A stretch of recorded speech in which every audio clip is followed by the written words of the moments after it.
Tell them to check it again.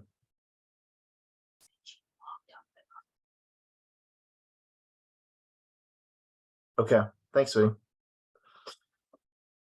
All right. Welcome, everybody, to the meeting. I'll give us just a few seconds to get started.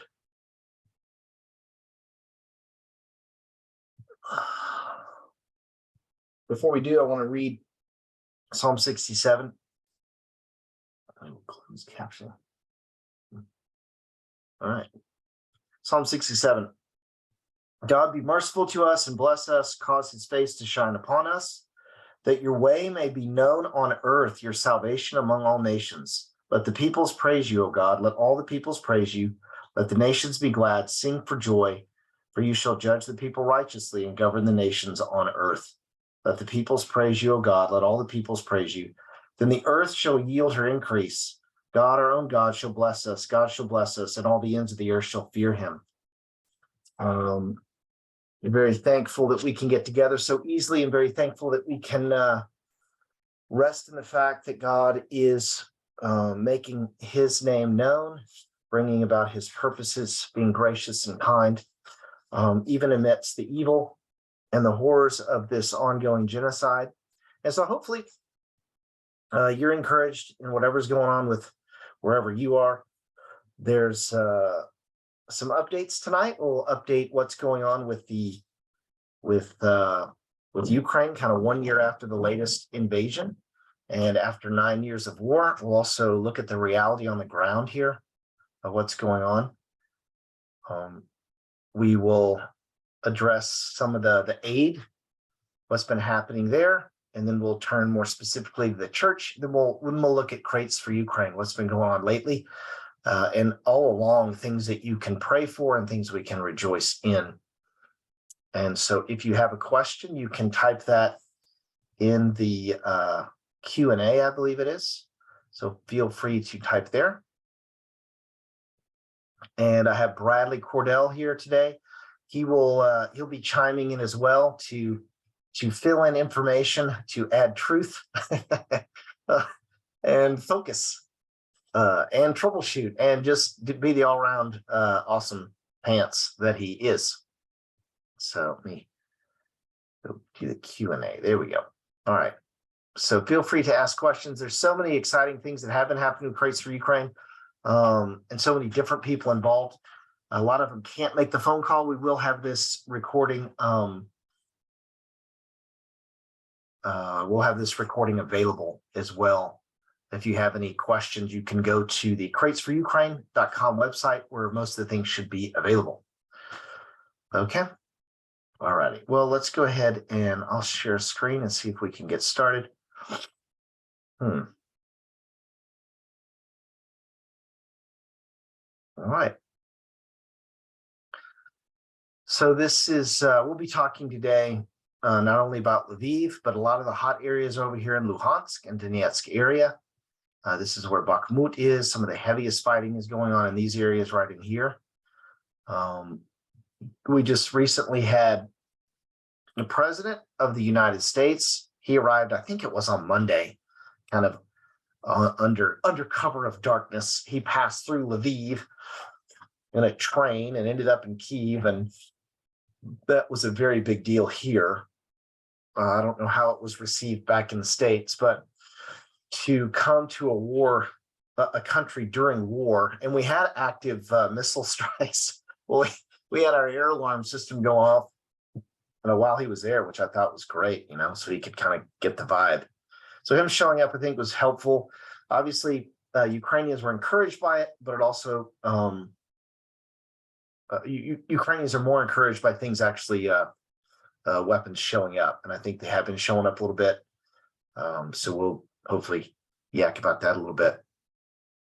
This is a map that shows where the action has been recently. What you'll notice is this is the front line. This is where a lot of the artillery is going on. You'll have some flights that come through here, but all of these over here are the airports from which the different attacks are taking place, including up here in Belarus. And so I think there was some shooting today on the border of Belarus. And today I think we blew up an airplane at one of these airports in Belarus as well. So things are tense with respect to Belarus. They're also getting tense down here in the Transnistria area. If you're not familiar with the Transnistria thing, or if you're not familiar with Russia in general, they tend to create small little areas like this. They did this with Georgia. They did it with Ukraine. They've done it with Moldova. They create a little conflict zone, a little quote unquote conflict zone, where they can put their troops and then they can control the local situation. And their theory was that if you have a contested border, that you can't join NATO. And so that was one of their strategies. I don't know if that's working. So there's some tension down here, some big questions, what will happen. And here's a closer look. This is Luhansk, Donetsk that I mentioned earlier. There's Bakhmut. We'll be talking about Bakhmut. Some of our church members are close to here. A lot of our aid is going to these areas. There's pressure all along these lines as Russia continues to throw a lot of different people. This is where the prisoners, the Wagner group, the prisoners, and who knows what other riffraff is going here, backed up by regular soldiers, and there's been some tensions. So this is what's going on currently. It's a very hot area. It's very active. It's not frozen conflict. People are dug in though. Russia keeps sending stuff and we keep blowing it up. So the problem is they lose 100 men, but we're losing 10, and the longer this goes on, the more it's going to cost us. This is a picture of Zelensky from when he was elected. This is him halfway through the war. I think this was the day he was in Bucha, where the first war atrocities, genocide evidence was coming up. So this is a good picture of, I think, everybody in Ukraine. How are people doing in Ukraine? What have they endured? You have to keep moving, so nobody can just fall down and give up. But at the ongoing tension, and then in addition to that, you have families separated, some from the very beginning of the war. Some have been able to get back together, maybe some have been able to visit, but for the most part, families are separated. Obviously, families are torn apart. Fathers, mothers have been killed, grandparents killed, children killed, and we're having funerals every day in our city, for example. So the death and destruction has a toll over time, and that's kind of one way to say it. Here's just a typical picture of when a dad had to send his son off. And so you're having kids spending a year without their dad, maybe not seeing their dad for a long time. It's not a good situation. Even in the States, guys go on a business trip for more than 4 days, and you got to reintegrate yourself into the family, causes a lot of disruption, and that's maybe on a smaller scale what's happening here. Throw in the fact that people are dying, throw in the fact that your dad may have to go to war, you may have to go to war, and this ongoing genocide is taking place where there's a people that don't want you to exist, and the international community is a little bit kind of waffling back and forth on whether they want to stop it or not, and they don't want to make anyway, they don't exactly know what to do. So I think that tension is there too. People, I think, are saying, why, if the world understands, why aren't they stopping it? Why are they making these arguments and being afraid to kill Russians or afraid to escalate? And so that's had some raised the tension here, but it's also increased the resolve. There's a lot of loss, obviously, weariness, but there's resolve amidst the uncertainty. And so the unity of the Ukrainian people on what they are willing to negotiate, they're not giving up any part of their land. There's no peace agreement that involves giving up Ukrainian land. And some people have been on this peace. We got to settle, and Ukraine has to come to an understanding that they're going to lose part of their land. And I say, yeah, that makes a lot of sense if it's not your country. I thought more and more about Pearl Harbor as a good example. We were attacked in Pearl Harbor. And if people said to us, well, make peace and give them Hawaii. Why do you want death to continue? Why do you want to escalate it? And then Hawaii, they give them Hawaii, and then 4 years later, they're starting to take Alaska. And then people are telling you, we'll give them Alaska. And if you give them Alaska, they'll stop. And that's exactly the situation here. So the people in the Baltics get it. The people in Central Europe get it. And so hopefully the Western leaders will continue to press hard to give Ukraine everything they need now to stop the death of the fathers of these children. In some case, the mothers of these children. This is from one of the early days, just as a reminder of what's happened here. The military, we don't have a professional military like you would have in the US. You don't just sign up. Everyone was kind of conscripted and then you kind of serve, but it's not. Anyway, they've been trying to revamp it since the war started 9 years ago. But when the war started, people volunteered. So here's a mom taking her daughter. There was a news story about her, putting the daughter on the train to Poland to live with the grandparents. I think they were going to go to Poland. She was going to stay behind to fight. So when we're talking about the military, it's people like this, people that were your neighbors yesterday, or the father of your lawyer, your notary, school teacher are now in the military fighting for their lives. And so that's why we would like this to end as soon as possible. So this reality, coupled with the fact that people are finding out about the genocide, this says genocide at the top, 2022. This is just from one city. This is from Izum, which is written here somewhere. Here it is, in Izum. And this is talking about what they've uncovered in this one town. 194 men were killed, 215 women were killed, 22 people related to the military, 5 children, and then 11 leftover people. They don't exactly know what they are.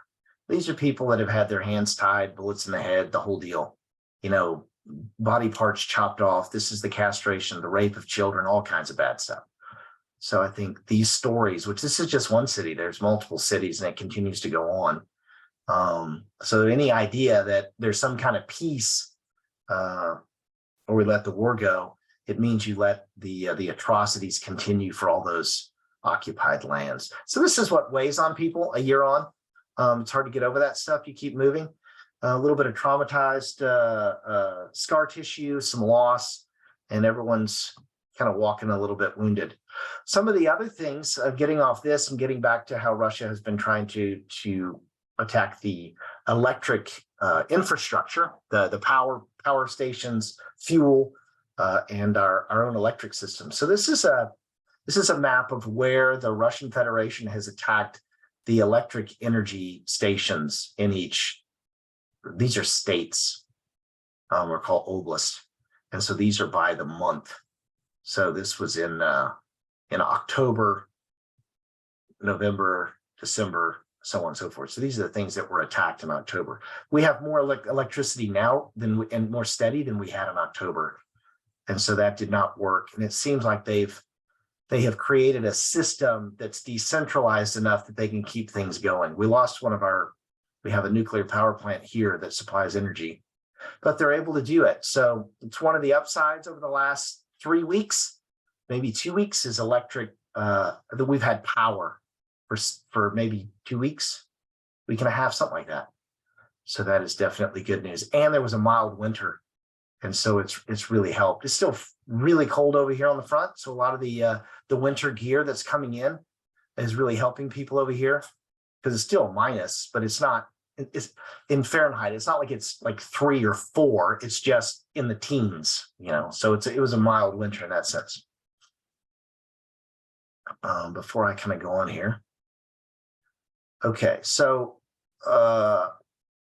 one of you asking about the question of Ukrainian children being put into camps. And that, well, we've talked about that before. They deported Ukrainians out of Ukraine and sent them into different parts of Russia, far places of Russia. They were coming after the orphanages early, and then they were taking kids, especially in Mariupol, kids whose parents were killed, or they couldn't find their parents. They would take them into Russia, and then they would start adopting them into Russian families. So that's going on. It's a massive, obviously it's a war crime. but war crimes are nothing for the Russians. So yeah, that's continuing to go on. It's an absolute atrocity, and they're doing it openly.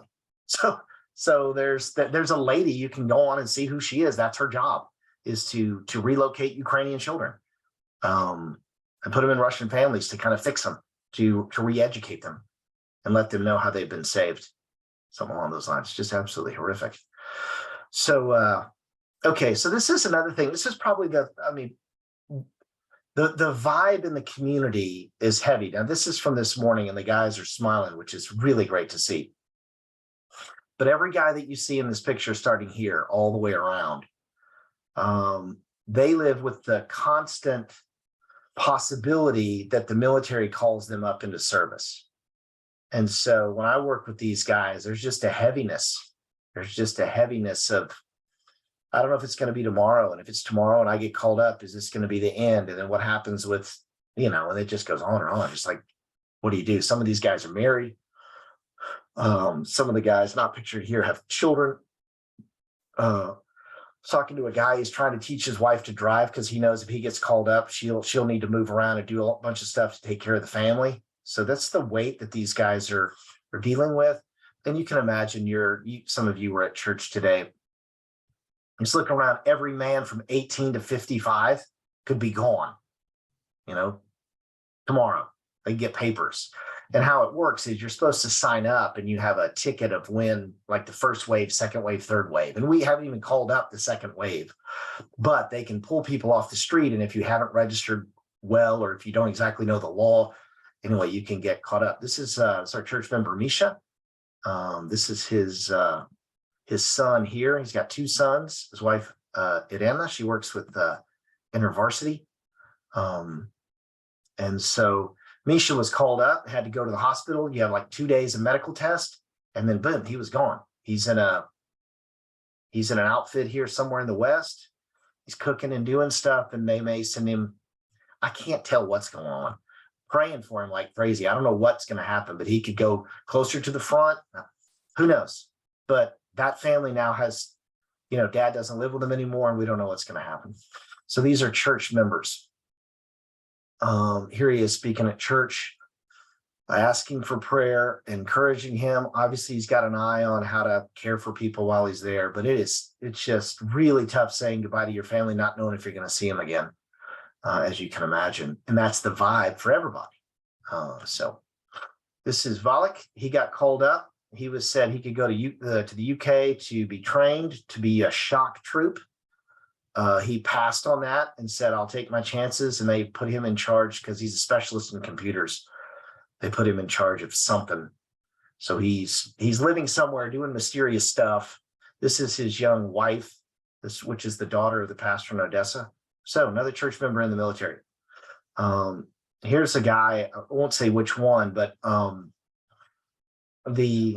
this is a lawyer. This is a local lawyer, and now he's in the military fighting.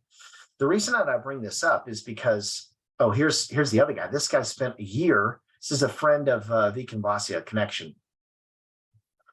So when the invasion starts, this latest one, he joins the military. His wife and her son gets killed by a tank. A tank shoots into the building, kills his wife. He's been on the front lines for a year, and then he got 2 weeks off and just came to be out with us. And so this is him at the warehouse sorting aid. So what's great is he's able to go through and give he's absolutely ecstatic about the aid that we're sending in because it is the most needed. But two, these are the connections we have. These are the friends. The reason I bring it up is there's been some confusion about why are we sending military our aid? Why are we giving aid at all to the military? And the reason is they're our church members. They're civilians, for the most part, that have been caught up in the military, and they're fighting to protect their families. And when they do well, it prevents genocide and atrocities. And I know that's a little bit difficult. Maybe that's not how other wars go. I don't know. Not my area. But that's why we support the military, because every guy like this that's at the front that stays alive is preventing war atrocities and who knows what, preventing Russians from coming in. So hopefully that's helpful and encouraging for the stuff that you're sending. The people that need it most are very, very encouraged by the aid that's coming in. Let me check here real quick. So, all right. How's the church doing? Well, the church is, what do? You just keep doing your stuff. This is Ruslan. He's in charge of the aid warehouse here. So he's given an update. You can see where the aid is being sent to the east. That's some people.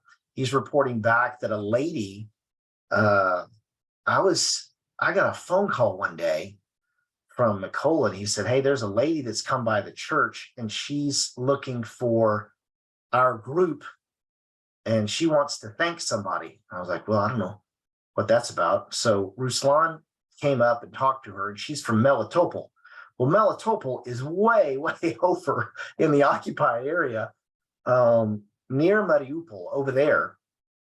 And she got aid from us and found our sticker on one of the crates, and was traveling, had to come to the West and found us and brought us chocolates and different stuff and said that aid was really anyway, it meant a lot to her, so much so that she found us.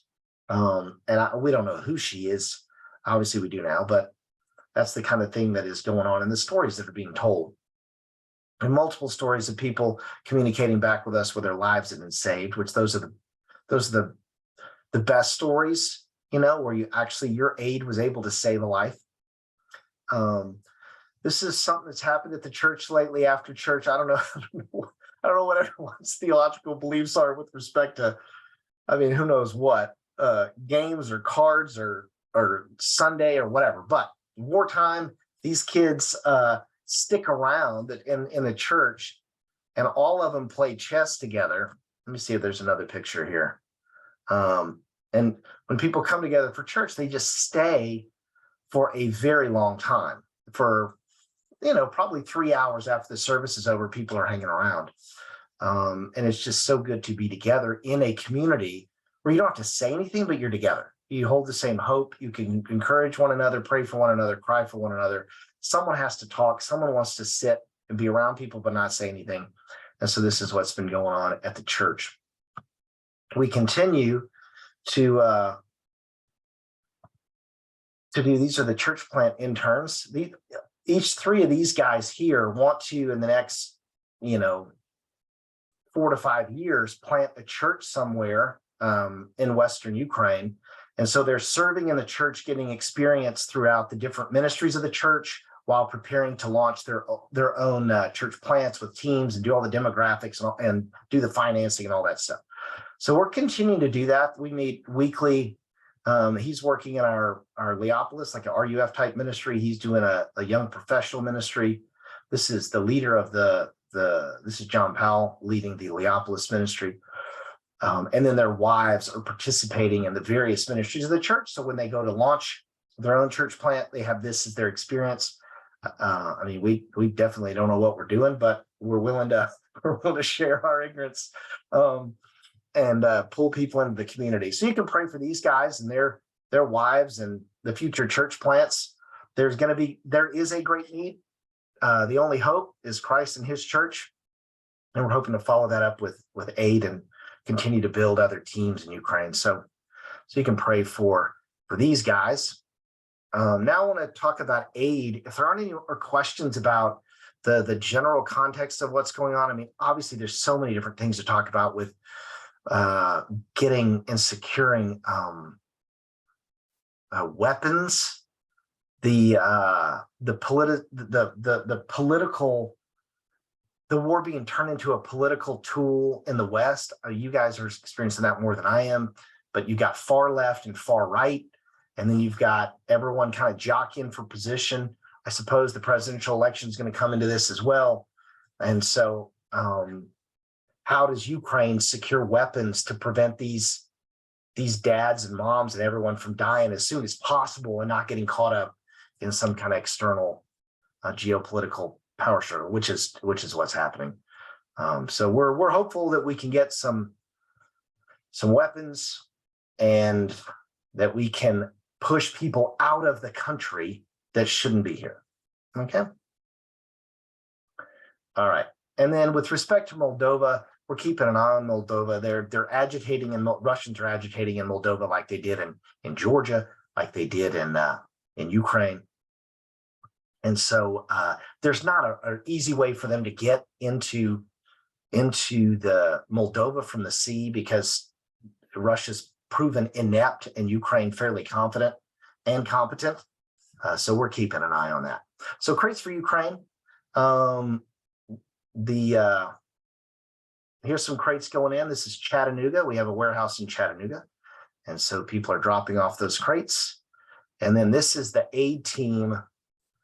Some of the aid team in Lviv. So they're doing a database. So there's a database that Bradley put together, and that database moved over to our warehouse. And then that database goes to follow this aid to its final destination. It goes up on the map. And so this group has been working hard, trying to make sure that everything that we're asking for is needed, obviously, and that we're not wasting anyone's time or money, and helping out in the best way possible. So this is the team. This is Ruslan. Virginia Cruz, I'll talk about her. She just arrived for the team to work for 3 years. And so she's a computer specialist. And this is Vika, the SEAL's wife. And so she's working with this as well on organizing. She takes the phone calls from needs from across the country. She also updates Instagram. If you're not familiar with Instagram or whatever, it's a very easy way to see the best pictures and videos of what we have. But if you don't know how it works, just find a teenager. Okay. All right. Okay, so the question is, when's the war going to end? There's a lot of ideas out there. Why the people that swung and missed on the initial assessments, the U.S. advisors that said that Ukraine had no chance, why those people still have jobs, I have no idea. But some of the people that are saying Ben Hodges is a good dude. Obviously, the word on the street is if we give Ukraine the weapons, they can push Russia out. And so the concern is it's not in Russia's interest to stop the war. They can just go on and kill people for, as long as it takes. And that hopefully to fracture Europe, cause some problems with the states, so people lose their interest, and then they can do whatever they want in Ukraine. So the sooner this happens, the better. Ukraine's been saying that. Ukraine wants that, and hopefully we'll be able to have some full, whatever political party you are, push to get all the weapons we need, whether it flies, whether it swims, whatever it does, just send it, and we can push people back to the border, and then we can settle some things once the genocide stops. So it is important that things happen. I haven't heard that anything they won't retake Crimea before the end of the summer, but they're hopeful if we can just get the weapons. So I have no idea. But Ben Hodges, good dude. And Blinken, he's also a good dude. By good, I mean like they're aware of what's going on. And if you want to know what to really think about it, listen to Lithuania, Latvia, the Finns, those Baltic leaders, the Polish, this new guy in Czech Republic, they know what the Russians are about. In the West, the West, they just look silly, like trying to, be adults here instead of just, blast the guy into oblivion because he does anyway, let's just keep moving to the aid. So this was the second shipment for our beta test for Flexport. Flexport is the freight forwarding company that we're using. So these are crates. These came out of the Dallas warehouse. There's 9 crates. That's 9 pallets with 8 crates per pallet. And so these came in on Friday. It takes, it seems, about 10 days from Dallas to Lviv. And then these things came in on Friday morning. 6 of these pallets were gone by 10 in the morning to the warehouse. and by 6:30 in the evening, those were already processed. So this is our logistics. There's a logistics company we work with that receives them, and then we put them in a, let me see if, Bradley, let me know if this video doesn't work. So here's one of our vans we have. We drive to this logistics company, and we can slide 3 of these pallets. We have 2 of these vans that can carry 3 pallets apiece. And this warehouse is about 12 minutes from our church's warehouse, which is across the street from the church. And so there's the process. Load them up, and then we drive them to our warehouse. This is our small warehouse by the church. We unload them. This is Oleg, husband of Olena, that the video, maybe you saw her. And this, they're moving stuff around. This is Ruslan. And this was Friday night. What is today? Sunday? Yes, this is 2 nights ago. People showing up, and they work so they cleared, because everything's so organized now that we kind of know what we're doing. Ruslan has organized everything very well, and everyone knows what they're doing. They processed those 6 pallets, 48 crates in 30 minutes, which is, I think it's quite astonishing, but it's a little bit weird because you show up and you just crush it. So it's a good time to meet people and talk, eat pizza. Here's some pictures of the people that are, this is one of our young dudes. His girl he's interested in is in Kharkiv. She's in medical school in Kharkiv. So she's living under bombings there, and he's in town working as a real estate agent. Here's some information specialist. This is a guy who's from our church. A lot of people that are here were not a part of the church a year ago. This is Virginia, new team member. This is Samila. She's one of the church plant interns. This is her husband's Makola. And this mom and daughter I want to tell you about here. I don't want to tell you about her. Bradley can talk about, because this aid that I've talked about before is, it's not the physical aid getting to the final destination, which obviously that is what we're trying to do. But the Ukrainians that are able to be active and pack these medical kits to participate in this time of obvious powerlessness and uncertainty, to engage and get your anxiety. Obviously, we want everyone to cast their cares on the Father and work together, but this is a very helpful way for people to participate. And so, Bradley, do you have, I did hear that Sarah, well, can you tell us, who is this couple and how did they end up in the warehouse? Yeah, hey everybody. Halna is the mom, and her daughter, what's her name? Alina. She was at school with my daughter Hannah when we lived in Ukraine, and they were in the same grade, same class at school for a couple of years. And Sarah met Halna, interacted with her quite a bit while we were there. Obviously, kids going to the same school. The class was small. I think that there were about 10 people in Hannah's class. And yeah, I connected with her a little bit. And recently, a couple of weeks ago, Halna reached out to Sarah, and they started texting about the war and just checking in with each other. And Sarah recommended to Halna, hey, you should check out our friends and this church that we were a part of in Lviv. And it's a way to get involved and serve and help with aid. And she jumped on it as quick as she could and went on Friday.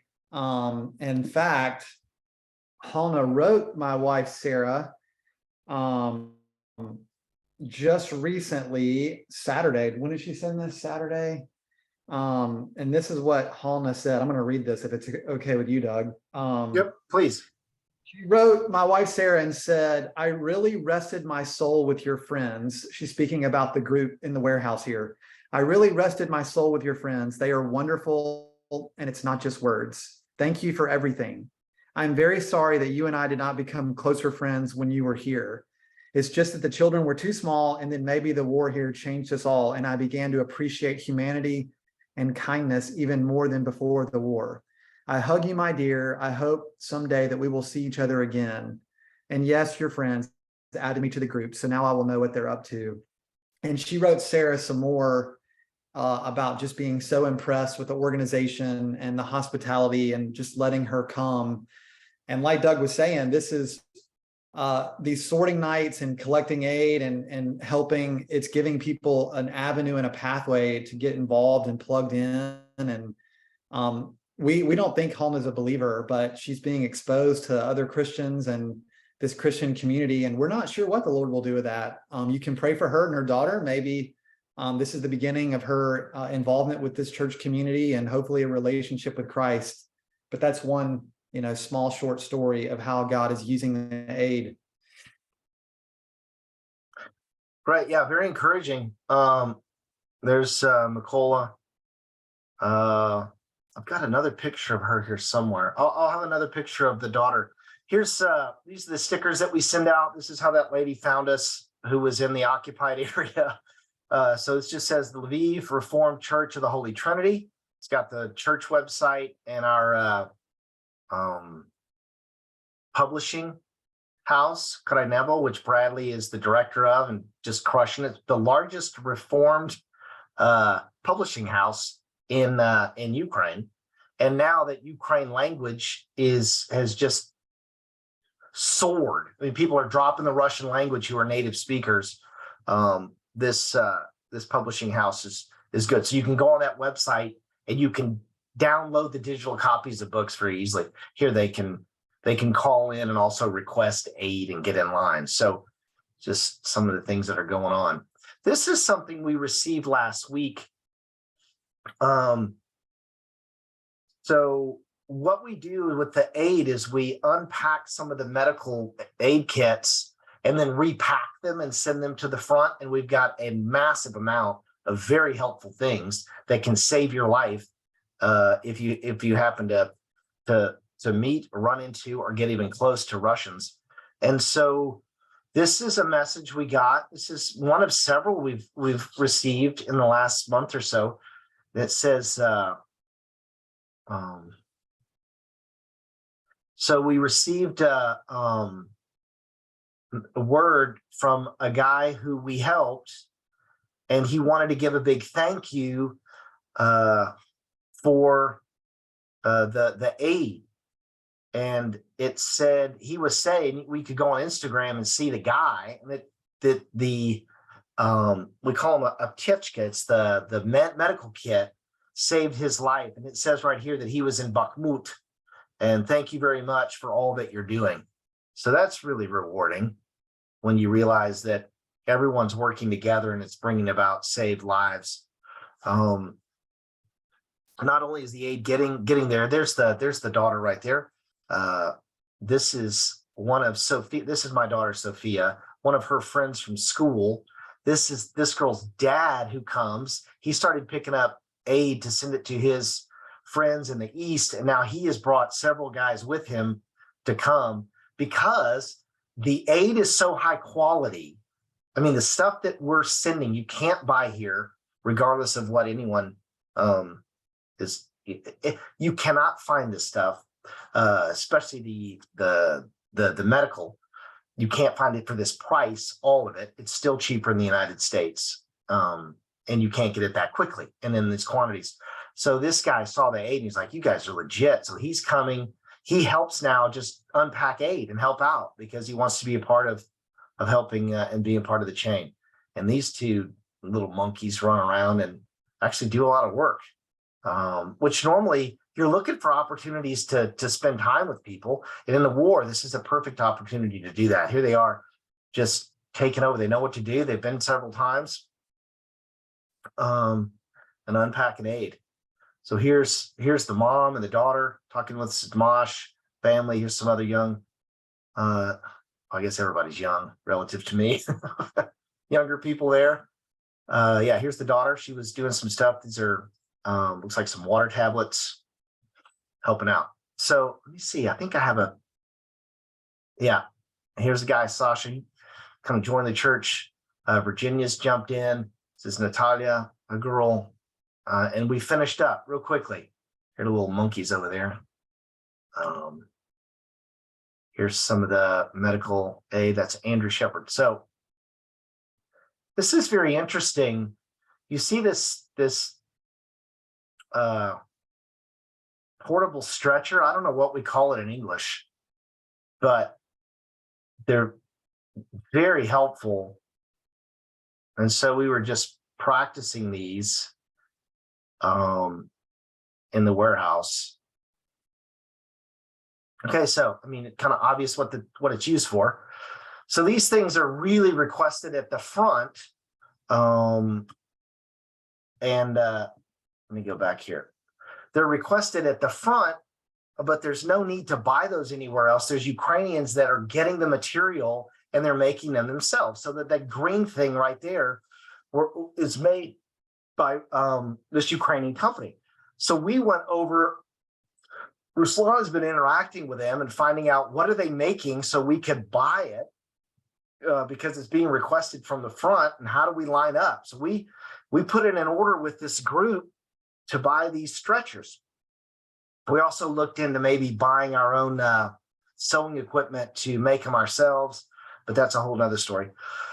So Ruslan is interacting with this company, the sewing company. The sewing company finds out that we're the Crates for Ukraine group and talks to their other volunteers. Their volunteers write back and say that they shouldn't charge us anything for how much aid we're giving. And so this stretcher company is now donating stuff to us for free, and we're sending it back out to the East.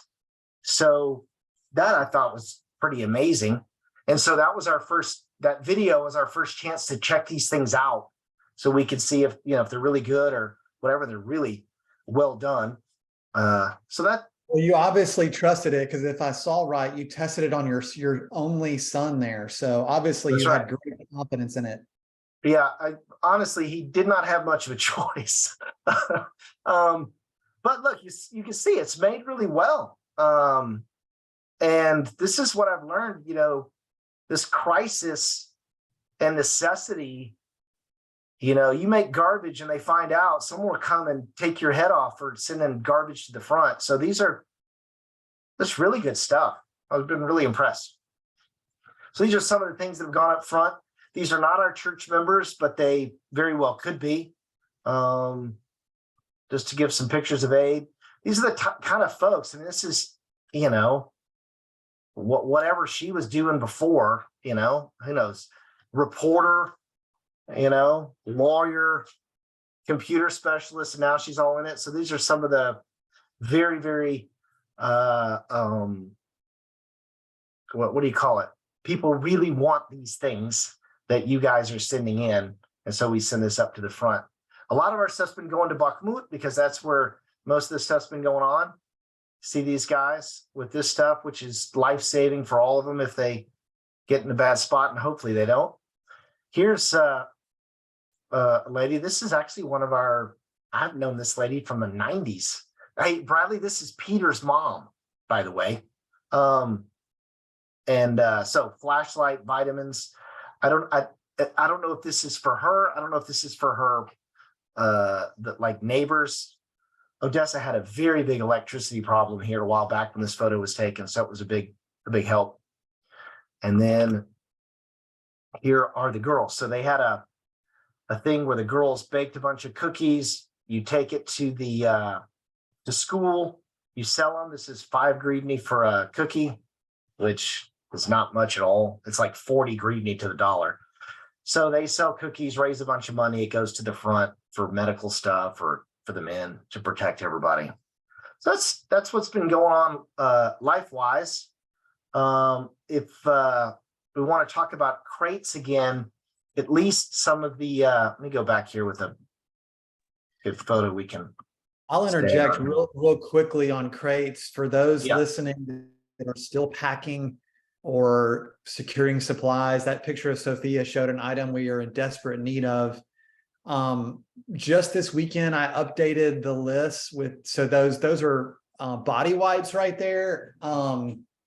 Ruslan has told me there's some things that he really needs more of, and they're highlighted in green on the list online. One of those is body wipes. The basic wound care still remains. If you could only pack one crate, that's what he's asking for. And then tourniquets, chest seals, and the hemostatic bandages are the #1 items in that bin. But hear me, if you've already got stuff, everything on the list is needed. But if you want to focus on a few things that are extraordinarily needed and asked for right now, they're highlighted in green on the list on the website. Just a little aside. There's also a lot of things that we're not saying here. First, I want to thank all of you. There's so many people involved, so many people advertising it, passing the word, creating collection centers. I just got a message today about Fort Worth Pres, and there was Steve Foltz on TV there in the Dallas-Fort Worth area, and they were advertising on TV to bring everything in and they would pack it. Different churches are using it for different ways, but it is making such a huge difference over here. Again, this aid is there is not a cheaper way to get this. You cannot buy this stuff in Ukraine with this quantities at this price. You cannot get some of this stuff. And so if you have an opportunity to pass this on, please let me know, or let other people know. Let them know about the website. You can please pray for as well. We are hoping, Bradley has put together a shipment of 26 pallets, which is 208 crates. We are applying to Flexport for a scholarship since we did everything they wanted us to do first. And they will make a ruling on that on Tuesday. And so we are trying to figure out, will this being ongoing? We hope this will be an ongoing process where they will, from their humanitarian fund that they have, waive the fees for shipping of what it would cost to send a full shipment over. So pray for that. They will look at that, I believe, on Tuesday night, maybe. And that will make a big difference for us. That will allow us, we haven't sent anything this large, but if they've recommended to us and kind of coaching us that have full shipments and then request aid, and if that's the case, then that will allow us basically to send aid from the States all the way to Lviv warehouse for free. Now, this is Bradley, Cindy Ray, and BC Williams with Shane doing a lot of work for the, to track all this stuff. But that is a very big thing that's going on just this week. And we hope to have, we're shooting for 2,000 crates. I'm hoping we just continue to fulfill the need, because there's such a great need for things here. If you have any questions or concerns, there are some other statistics, Bradley, maybe you have, or some updates on the Crates for Ukraine, either Chattanooga or these drop-off sites. What are some other things we need to know? Well, yeah, echo what Doug said. Just thank you for those of you involved and helping, whether you're praying for Ukraine in this process or actually pack crates. We've received 530 crates as of Thursday, but I'm expecting several hundred to come in the next 3 weeks. So you can pray for our just the logistics and admin of that, both in Chattanooga and Dallas. It's rather chaotic with all the crates coming in, but it's a good chaos. We're thankful for the volume. Let's see. I think we've got about 180 churches that have formally signed up. So if you're one of those, thanks. If you've been thinking about it, we'd love to have you dive in and help out, whether it's one crate or way more. Every crate is valuable and helpful. So yeah, we're, like Doug said, we're hoping 208 crates leave Chattanooga this week. We'll see how it goes. Keep praying for that Flexport scholarship. Also, different churches are doing things. I think First Pres Jackson has an Amazon list. I will try and put that up. Nancy, if you can put that, maybe put an address up for that. Bradley, you may have that from Jamie. Do you have I don't that? have it, but there's not a way to share it unless we do it in the chat. Like, I don't think anybody can see I don't think, can see it if you type it, Okay. unless we enable the chat. Yeah, well, okay, well, let's figure that out then, because First Pres Jackson, they probably have that on their website, I would suppose. But First Pres Jackson has an Amazon list.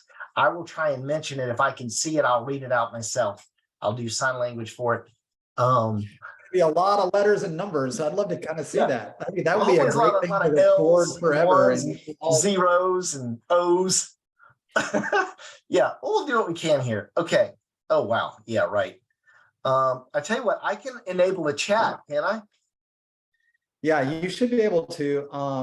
But nobody can see it unless you put it in a chat box, and they could copy and paste from that. Okay. Well, I'm going to go ahead. Make sure. I'm going to try and do that. I can't multitask. I don't even know So where to while you're start doing that. that, I'll answer this question. Someone from Colorado wants an update on the team, and Doug will fill in the holes after he's done typing. The Shepherds are in Lviv with the Hockaboards, and John and Olia Powell recently landed. They're there. Virginia Cruz is there. And then Kirk and Anna Norris are in the States right now and visiting mission conferences and whatnot. And Clark and Christia Norton are in seminary in St. Louis. And I think that's everyone. Yeah. I'm in Birmingham, Alabama. Okay. I think we have a webinar chat. And in the chat on the right there, you can see, and I'm going to go ahead and do this. HTTPS, I'm kidding. There's the link over there. Thank you, Nancy, for putting that down. And then what we'll do is, if we can just not have anybody else post stuff in there, we will be able to keep that kind of clean for everyone. If everybody can see, maybe could someone, I think it looks like it's only for hosts and panelists. I don't know if it's for, I don't see. Yeah, that's okay. That's okay. Now, let me see the Q&A. I think, can people see the answers in Q&A? See, I'm not sure. Yeah, you've got that chat somehow enabled for just hosts and panelists, or if you could send it to everyone, then they could see it. Right, but can everyone see the webinar chat? Okay, yeah, people can see it. Even Hugh Vessel. Hugh. Wow, look at that. Yes. If people click all questions tab instead of my questions, you can. Okay. Yeah, you guys must be, I don't know. There's some people are saying in my chat they can't see it. I don't know how to post it. It's saying that I can only post to you, and that's it. I can't actually. Oh, here we go. Everyone. There we go. Okay. No, it should be to everyone. All right. All right. Yeah. Doc Met says he can't see anything, and I would say you need to go get that checked out as soon as possible. But I think the webinar chat on the right, you can see down at the bottom. You can go to the chat. Hopefully that helps out a little bit. All right, good. Everyone's chiming in here. A lot of positivity. All right. Okay, good. Wonderful. Yeah, on the team, yeah, like Bradley said, everything's going well. The challenge is there is a new team member. She is going through the process now of, what was that, Bradley? I forgot about Andrew Shepard. Well, Andrew Shepard, he arrived last March, April in Krakow, and has been just a trooper. So he's in town heading up the teen ministry. But also we have a girl, Sarah South, who's just been approved. So she's going to start raising funds, and I hope she's able to raise funds this year and be here this time next year. So I'll have more information on if you're looking to support someone to come to Ukraine. I'll try and get her information out. So, okay. Yes, there's the current deadline is March 16th. We will assess kind of what we want to do and if we want to pivot. There's a question about Crates for Ukraine. The deadline is March 16th. So please, you can still do that. You have about 3 weeks or so, but that is the current deadline. We might extend, but we will assess that after the 16th.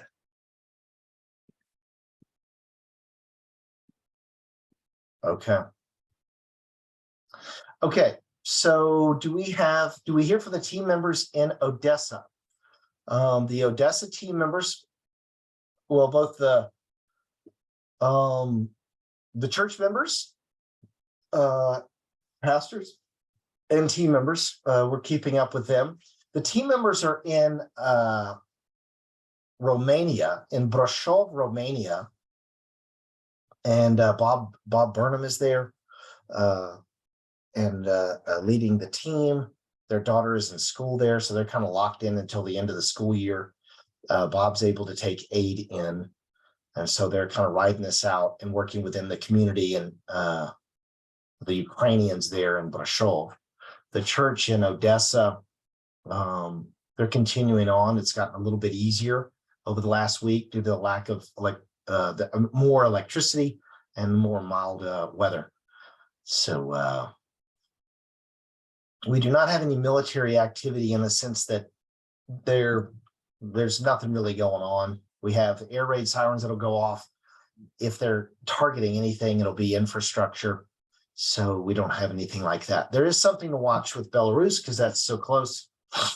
But right now the threats here would just be, don't go to a power plant or and a lot of those aren't in town.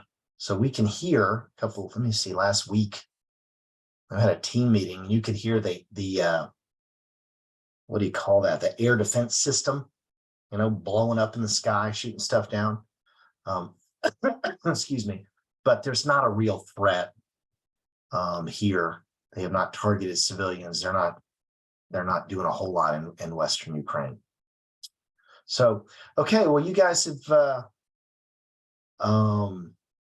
you made it to the end. Hopefully you feel like you're a little bit better updated on what's going on. Hopefully know how to pray. It is heavy and your prayers are helping us. I want you to know that we're also praying for you guys too. The church here is very thankful and grateful for you and your demonstration of God's grace and goodness and being so willing to give. And so on behalf of the Ukrainian church, thank you very much. And I would just encourage you to keep it up. I wish this were a one-off thing and we get together and do a little, whatever, and we tie a bow on it and we're done. But this thing's going to go on for a while. So really appreciate you sticking with us, praying, trying to find information, staying connected. We'll continue to create the most, the wisest ways that we can respond to the church's needs here. That's what we think we're doing now. So thank you again for keeping up with that. For those people that want to see this Zoom, it will be available. Bradley, that'll be available on the Crates for Ukraine site. The link will be there. Is that right? Yeah, whenever tonight or in the morning, there's a gray box about halfway down that'll have a link to YouTube where you can watch it or forward it on to others. I also posted in the chat the link to the Instagram for Team Lviv, which if you want to keep up with aid and what's going on, it's a great thread or social media site to follow things. Good. Thank you, BC. And just wrap it up. So thank you very much. I'm just going to go through some of these questions. If you have any now's the time to get it out. I'll stay on for a few more minutes and answer whatever questions you might have. John and Oya are doing well. They are here. Olia was able to visit her mother and grandmother in Odessa last week. And so that was very encouraging. Obviously, everyone's getting older and everyone's exhausted, but John and Olia are in town. You can pray for them. It's just absolutely exhausting going from the States to this wartime footing and then getting back in with people, and they are just gassed. They're very glad to be here, and they're trying to get their war legs, for this situation. So as far as the Polish site, we did shut down Poland with respect to our team Lviv in August, the very end of August, 1st of September, so we could run everything out of Lviv because we don't have enough personnel to work in Poland. Our church plant that's in Krakow continues, so that's Sashko that works there. And so that hopefully that church will continue to do its work, reaching the Polish and doing what they do, a lot of publishing. And so that is still going on there in Poland. Our focus is in Lviv and further east, obviously. Kherson, a good question about Kherson. Kherson, civilians continue to get killed by this the Russian artillery. And so they will shoot these Grad rockets, they'll shoot artillery in and just kill. There was a teenage girl killed the other day waiting outside a store. So Kherson is not a good place to be right now. Russia doesn't occupy it, it's free, but they're close enough that they will destroy it. And their strategy seems to be to destroy just across the board. And so that's what's going on in Kherson. With respect to the church plant in Krakow, I think I've answered that one. It's going well. They're seeking to have a Polish Reformed denomination where they can continue to plant other churches in Poland. So that's very big news. Sashko has just he's been examined, and hopefully he will receive a call. They got to figure that out because the Krakow church is actually it's a daughter church of the Lviv church. And so we're figuring out how to work with this new Polish denomination. So you can pray for that. Are the men in Lviv expected to join the military? So yeah, we discussed that earlier. Everyone could potentially be called up from 18 to 55. It seems like they're calling guys from 35 to 40. I don't know why that is. That's what the guy from the front said. That's what they're doing. But anyone can be called up. You go in and you register, and then they tell you kind of what wave you're going to be in, second wave, third wave, or fourth. But they can stop anyone on the street and ask you for your documents. And if you don't have it right, they'll go down and sign you up right there. So it's just a very anxious situation. So my daughter swims with that other little cutie girl, and they were having a competition in another city. But the coach said he's not going because he doesn't want to go through a block post. They're military, they have these militarized, a block post, maybe I think that's English. Anyway, you go through, there's guys with guns, you have to show your passport to get in and out of the city. And sometimes you don't have to stop, other times they stop. So a lot of guys are not doing stuff. Some guys are not roaming around in the city because they don't want to get stopped. So it's affecting people. Belgrade Dnestrovsky is doing well. Obviously, Sergei Baitin. Our aid team here just found a van, so we will purchase a van tomorrow. And on Tuesday, guys are coming up from Belgrade Dnestrovsky to drive it back so they can have their own van for aid. So that's good stuff. And Gary, are any of our supplies perishable? I don't think any of our supplies are perishable. So, Bradley, none of our stuff is perishable, right?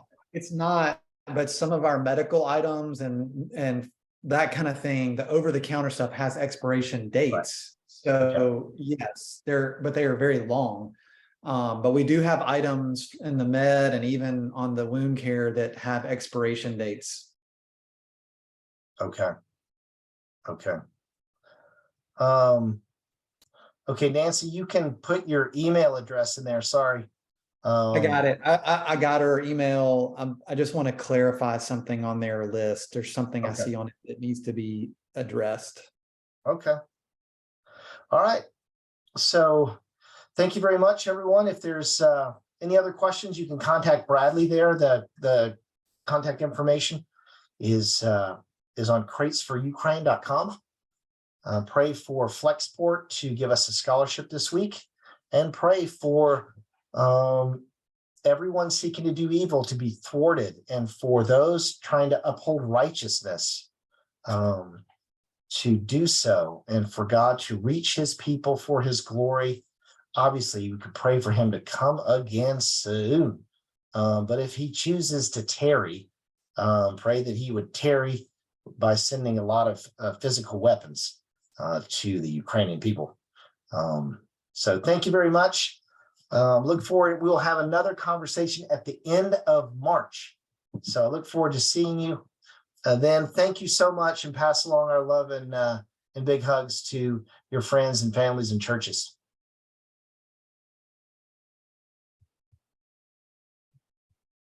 KBC, I'll catch you later, bud. Great job. Stay safe. Bye. Yeah, see ya.